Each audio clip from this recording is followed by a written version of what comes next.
Ons leef in die laaste dae. Die koms van die Here, as 'n mens die Bybel reg bestudeer, wys vir 'n mens dat dit baie naby is. Mense wil dit nie hoor nie. Mense wil dit nie glo nie, maar hulle wat 'n verhouding met die Here het, sien daarna uit en berei hulle self voor vir die wederkoms van Christus. Daar is baie tekens wat die Here gegee het, waaraan ons die naderende wederkoms sal eien. Een van daardie tekens is 'n teken wat in die kerk sal wees. En dit is 'n baie belangrike teken. Matteus 24 vers 5 sê, baie valse profete sal baie mense mislei. 1 Timoteus 4 vers 1 sê, in die laaste dae sal sommiges van die geloof afvallig word, en hulle sal verleidende geeste en leringe van duiwels aanhang. Hy praat met die kerk hier. Hy praat met die kerk. En hy sê dat daar gaan baie Christene wees wat mislei word. U moet u verhouding met die Here in stand hou. U moet u Bybel lees. As jy na 'n kerk toe gaan, vat jy jou Bybel saam. Hoe kan jy alles glo wat daai prediker daarvoor sê? Wat hy sê moet in die Bybel staan, anders wil ek dit nie hoor nie. Ek wil nie 'n prediker se opinie hoor nie. Ek wil God se opinie hoor. En sy opinie is vervat in die woord van die Here. Daarom is dit belangrik, jou Bybel saamvat kerk toe. En saam met jou predikant lees uit die woord van die Here. En as jy in een van daai kerke is, wat hulle die ligte afsit, sodat jy nie die Bybel kan lees nie, vra hulle maar, om die ligte aan te sit, sodat jy kan saam lees uit die Bybel. Sommige sal van die geloof afvallig word. Daar is nie so iets dat 'n mens eenmal gered is en gered bly nie. As dit so was, sal die Here nie vir ons sê, sommige sal van die geloof afvallig word nie, en verleidende geeste en leringe van duiwels aanhang. Om van die geloof, die Christelike geloof afvallig te word, beteken jy verlaat Christus. Dis wat dit beteken. En as jy Christus verlaat, verlaat jy die ewige lewe by hom.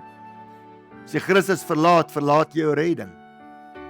As jy afvallig raak, is jy afvallig. Het jy jou verhouding met die Here verbreek en is jy verlore.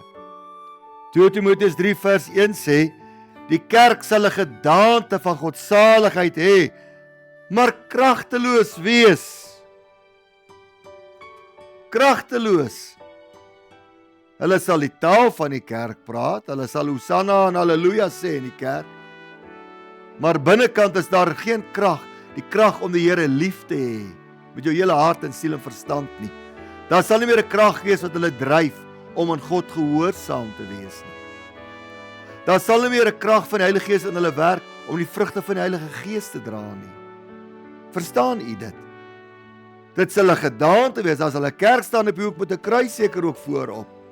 Maar dit is 'n gedaante van godsaligheid, maar daar is geen krag nie. Matteus 25 vers 5 sê, die kerk sal aan die slaap wees. Hierdie is 'n baie belangrike eindtyd teken van die naderende wederkoms van Jesus. Dink aan die eie gemeente. Maar vandag vir predikers bemoedig en sê, moet jou nie laat intimideer nie. Nie deur geld nie en nie deur getalle nie. Moenie self 'n valse profeet wees nie. Sny die evangelie reg. Preek hom reguit soos Jesus dit gedoen het. Openbaring 3 vers 14 tot 16 sê, in die laaste dae sal die kerk lou wees. Die laaste dae kerk sal ver van God wees. Hulle sal meer vurig van gees wees nie. Hulle sal meer liefhebbers van hulle self wees as liefhebbers van die Here. Hulle eie persoonlike lewens sal vir hulle belangriker wees as die wil van God. Hulle sal hulle eie belange stel bo die belange van die Here en die Here se koninkryk. Hoe lyk 'n lou Christen? 'n Lou Christen bid nie meer nie. 'n Lou Christen begin maar weer die sondes doen wat hy gedoen het voor sy bekering. Hoe lyk 'n lou Christen? 'n Lou Christen is vol kritiek oor die kerk en oor predikers. Hoe lyk 'n lou Christen?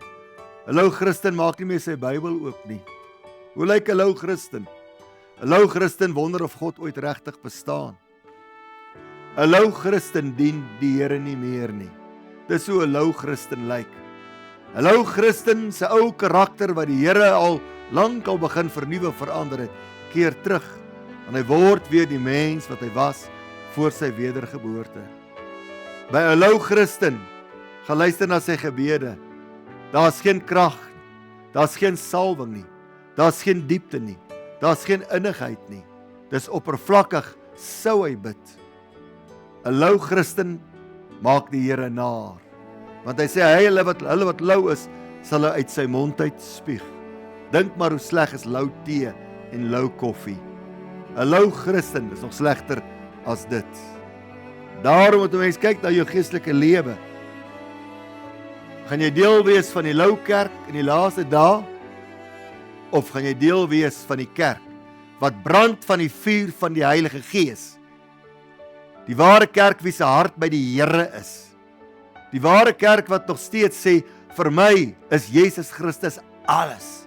Hy's my Alfa en my Omega, my begin en my einde. Is dit nog hoe jou geestelike lewe daar uitsien? Is jy lou? Of is jy warm? 2 Timoteus 4 vers 3 sê, hulle sal die gesonde leer nie meer verdra nie. Wie die arme prediker wat reguit preek? Wie hom? Wie hom? Maar ek wil vir jou sê, jy sal God se seën wegdra. En vir jou sal by die oordeelsdag gesê word, mooi so, goeie en getroue dienskneg. Die Bybel sê mense, Christene, sal vir hulle predikers versamel wat hulle in die oor wil streel. As jy een van die predikers is, kry ek jou jammer vir die oordeelsdag. Ek kry jou jammer wat jy gaan voor God staan. Ek kry jou baie jammer as jy mense in die gehoor streel. Die bediening is nie 'n plek vir predikers om populêr te wees of om aanhang te geniet nie. Hy is maar net die strooijonker. Hy is maar net die donkie waarop Jesus ry. Hy is maar net die strooijonker wat die bruid verlief maak op die bruidegom. Dis jou taak as prediker, nie om mense op jou verlief te maak nie, maar om mense te lok na Jesus Christus toe. Die verlosser, die redder van ons siele, die saligmaker, die enigste, die ware en die komende Messias, die enige gebore seun van God.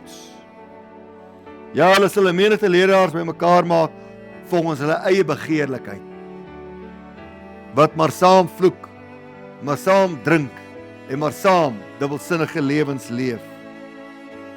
Vers 4 sê, hulle sal hulle ore afkeer van die waarheid. Want ons leef in 'n tyd, dis 'n eindtyd teken, dat baie Christene die waarheid nie meer wil hoor nie. Hulle wil hoor wat hulle wil hoor, wat hulle gemaklik laat voel, wat hulle veilig laat voel. Maar dit is 'n feilbare veiligheid. Daar is geen sekuriteit daarin nie. Hou weer Jesus Christus voor. Hou weer die volle evangelie van die Here voor. Preek met gesag. Die Bybel is 'n boek van gesag. Die woord sê hy's 'n hamer en hy's 'n vuur en hy's 'n swaard. En wanneer jy as prediker preek, moet hy soos 'n hamer val en al die weerstand in harte afbreek.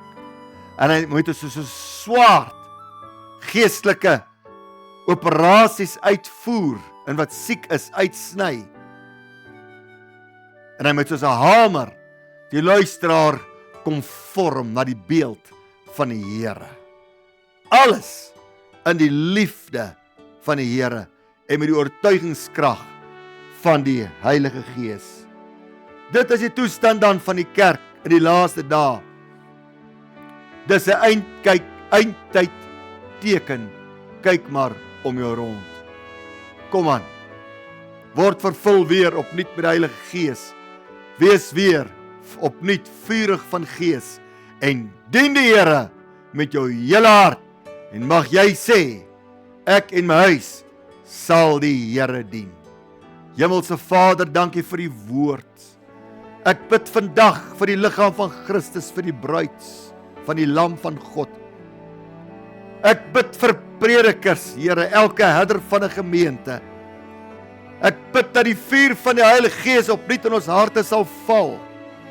Ek bid, Here, dat U ons dapper sal maak om die woord van God onverskrokke te preek, die volle evangelie, gedrewe deur die Heilige Gees, nie deur ons eie opinie of eie inspirasie nie, of ons eie motiewe nie, maar onder beheer van die Heilige Gees, dat ons as predikers die woord van God, die onfeilbare woord van God, deur God ingegee, sal preek, sonder enige vrees vir verwerping of verkleinering.